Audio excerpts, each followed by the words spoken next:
March 24th, 1999, 2 o'clock in the morning. In a bunker outside Belgrade, Colonel Zoltán Dani, commander of Serbia's 3rd missile battery, leaned over the green glow of his P-18 radar screen. His men had been told no aircraft could cross their sky unseen. Their early warning nets blanketed the Balkans. Every blip, every echo, belonged to them. But 5,000 miles away, in the heart of Missouri, another crew was already in the air. The B-2 Spirit of Missouri, its black wings absorbing the night itself. 31 hours of flight lay ahead, half the globe and every radar on Earth between them and Belgrade. As the bomber neared the Adriatic, Dani's radar began to flicker. Faint static, a line of interference. The operators thought it was weather, maybe NATO jamming. They adjusted frequency. The scope cleared. Nothing. Then, 30 minutes later, the first explosions rippled through Belgrade's southern defenses. Fuel depots burned without warning. Command bunkers collapsed from invisible strikes. On every Serbian scope, the sky was empty. No approach, no signal, only destruction. For years their commanders had said, "If it flies, we'll see it." That night, something flew that didn't exist. It wasn't luck. It was the night stealth became real. March 24th, 1999. Operation Allied Force. The war had begun not with an invasion, but with a soundless wave of engines high above the clouds. In the underground command post outside Belgrade, Colonel Zoltán Dani checked his watch. 2:03 a.m. The fluorescent lights buzzed against damp concrete walls. His crews of the 3rd Battery, 250th Air Defense Missile Brigade were awake, alert, and waiting for the first strike that every man knew would come. But none could see. Serbia's defenses formed a lattice of Soviet-era radars, P-18s, P-12s, and Neva S-125 missile sites, stitched together by cables and discipline. On paper, nothing could cross their sky unnoticed. Each scope swept the horizon in slow green circles, painting faint arcs of static rain. Outside, the city slept under blackout. The television tower on Mount Avila glowed faintly through fog, a silent landmark above the capital.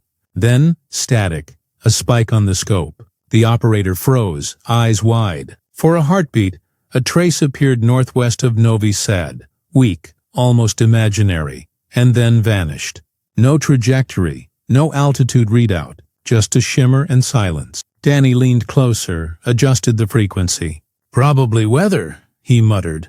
The Adriatic storms were heavy that night. He logged the anomaly and moved on. Far away, 3 B-2 Spirits were already crossing the Alps, invisible to every radar in Europe. Each carried 16 JDAMs, precision bombs guided by GPS signals Serbia couldn't jam, computers Serbia couldn't detect. Their targets, command bunkers, communications centers, the air defense headquarters that Dani now occupied. In Missouri, their mission planners called it a demonstration of strategic invisibility. In Belgrade, it would be remembered as the night the sky betrayed them. At 2:45 in the morning, the horizon outside the bunker flashed white. The ground shook. Power flickered. The radar scopes died, then rebooted in total blankness. Operators shouted across the room. No contacts, no launches, no explanation. When communication lines reconnected, every southern site reported the same thing: explosions, fires, and an empty sky. Colonel Dani stood in the blue emergency light listening to the distant thunder. For the first time in his career, he realized the truth. The enemy had fired from beyond existence. 6,000 miles away at Whiteman Air Force Base, Missouri, the night was just beginning. The B-2 Spirit, known as Spirit of Missouri, stood on the tarmac like a creature from another world, a black delta of carbon graphite and shadow. Its shape seemed wrong to the human eye. No tail, no angles, no reflection. It absorbed starlight and gave nothing back. To the men who built it, it was the closest thing to invisibility humanity had ever engineered. At 16 hours local time, the crew climbed aboard. 2 pilots, Lieutenant Colonel Thomas Kosoru and Major Doug Nichols, both veterans of the B-2's top-secret 509th Bomb Wing. Their mission folder was simple and terrifying. Strike Belgrade. Neutralize command and control nodes. No refueling stops. No radio transmissions. Stealth window 6 hours. For decades, engineers had promised that stealth would make radar blind. This would be the night the theory met history. The B-2 lifted off into a rainstorm, its engines whispering through the Missouri dark. No lights, no transponder, no radar signature. Within seconds it vanished from civilian air traffic control, erased from existence. On the ground, the mission clock began ticking, 31 hours from takeoff to return.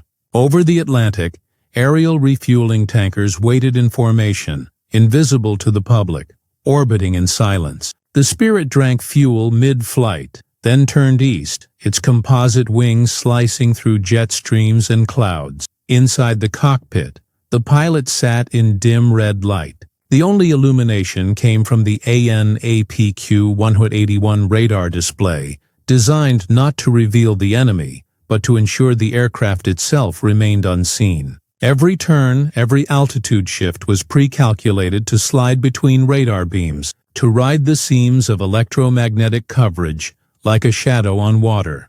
Over the North Sea, NATO controllers tracked conventional aircraft, F-15s, Tornadoes, F-16s, visible, noisy, traceable. The B-2 flew among them, unseen even by allies. Its radar cross-section was smaller than a bird's, a miracle of radar-absorbent skin and curved geometry. To Serbian defenses, it would be less than a ghost.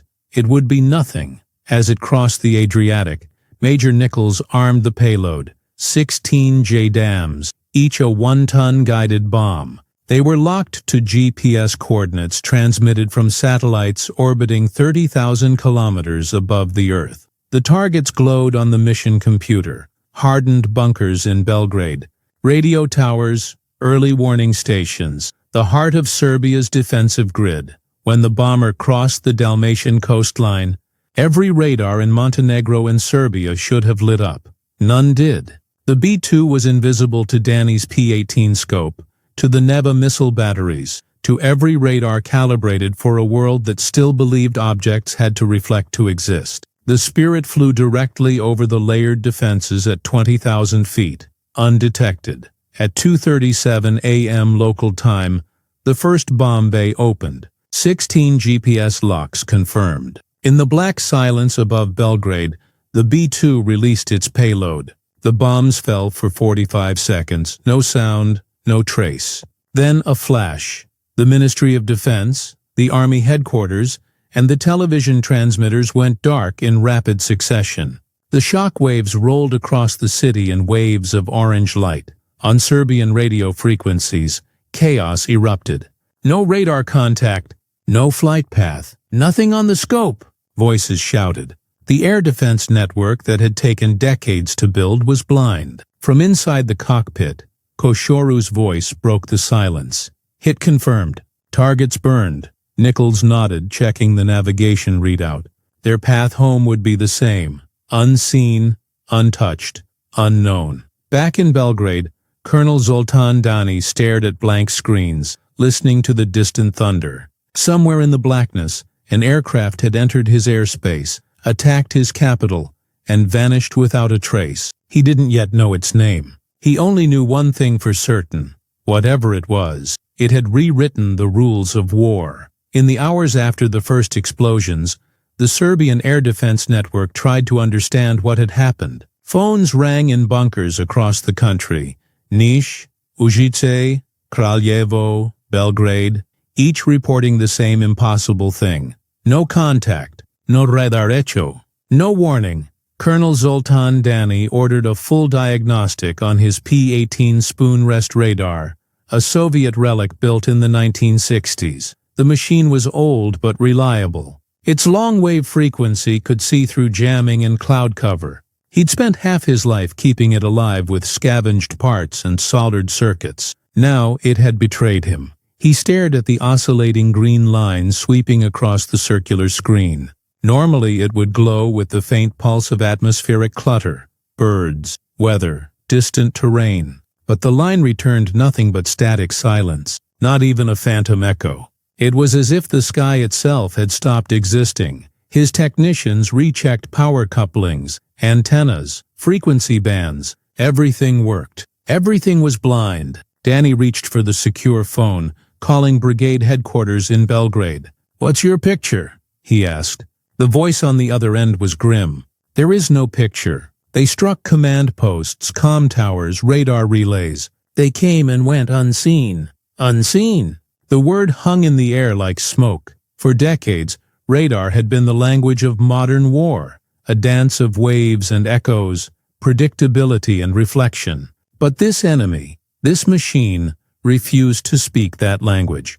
The B-2 spirit didn't just avoid radar. It bent it, absorbed it, and re-radiated it as noise. To the P-18, it was electromagnetic silence, a shape that could only be detected by the absence of detection.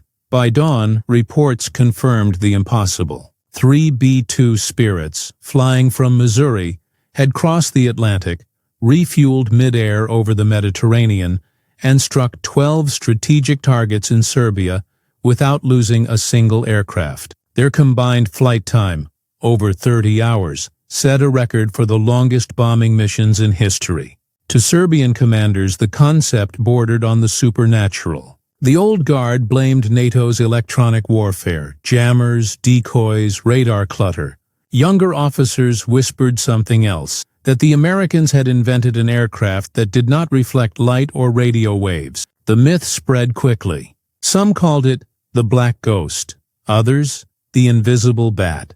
Inside Dani's bunker, disbelief turned to obsession. He replayed recordings from every radar station in his network. In one file, at 02:34 hours, there was a flicker, a faint distortion, one pulse out of thousands. It was nothing by ordinary standards. But to Dani it was the only trace of the unseen. He marked it, logged it, and began to study it. That pulse became his ghost.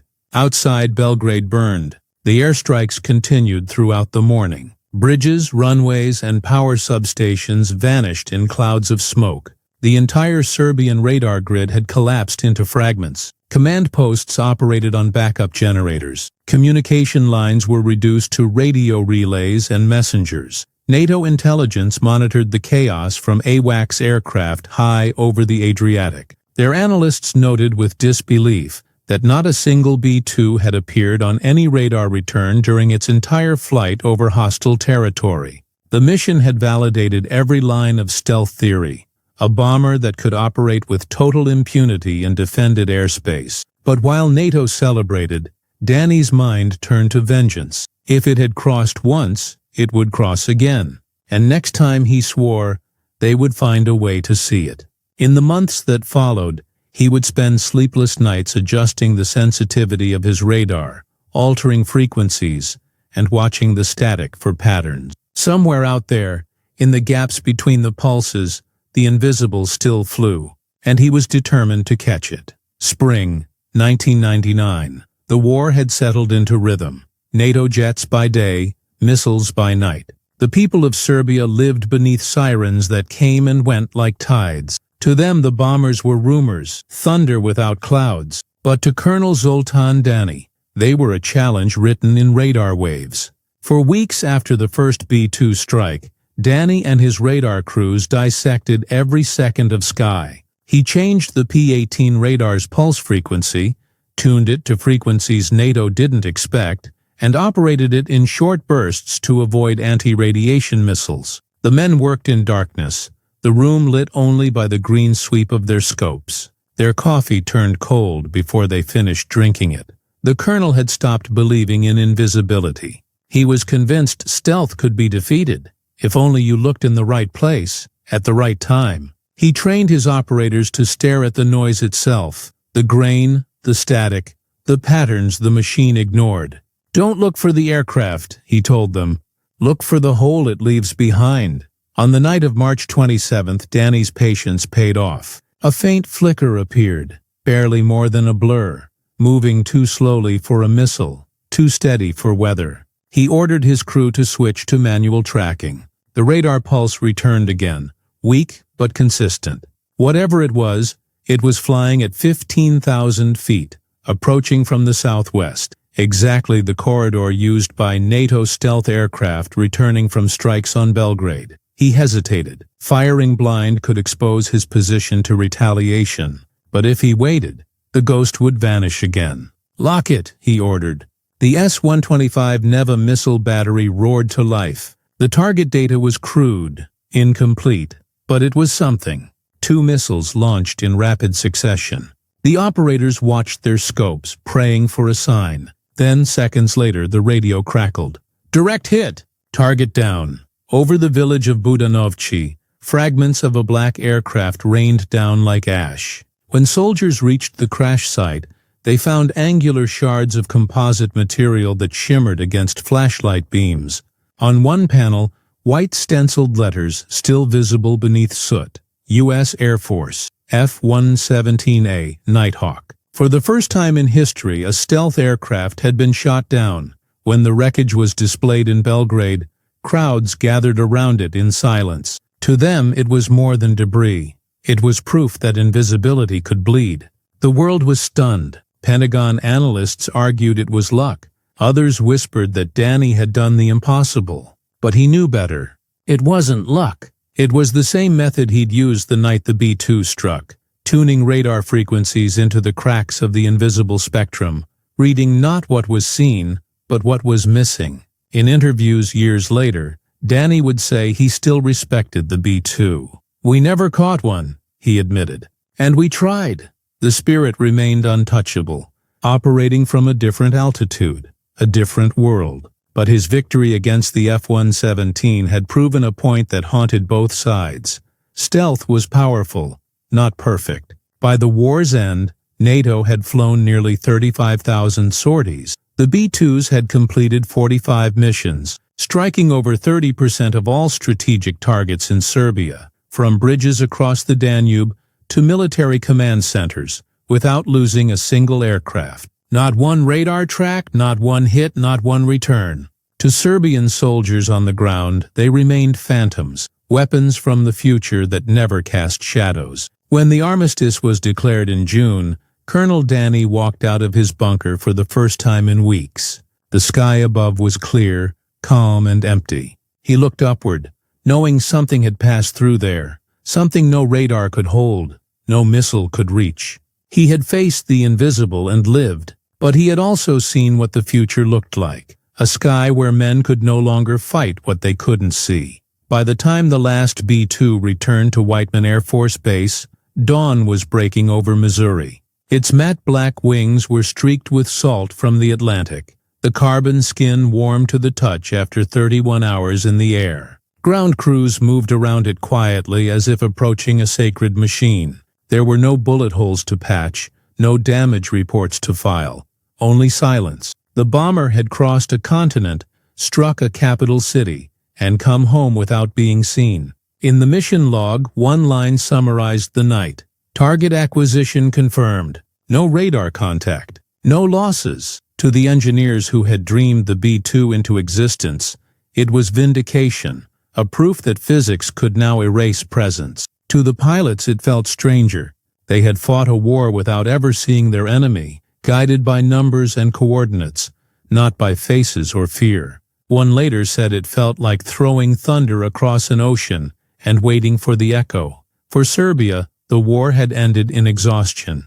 Cities scarred, bridges gone, radars silenced. The F-117's wreckage became a museum piece, a reminder that even miracles had seams. Yet the B-2 remained untouched, unphotographed in combat, its myth sealed by absence. In Belgrade they called it the bird that left no shadow. The lessons of that spring would reshape every battlefield that followed. For the first time, stealth proved not just survivable but decisive. It wasn't speed, armor, or numbers that ruled the sky. It was invisibility. The world had entered a new age of warfare, where detection meant death, and victory belonged to whoever disappeared first.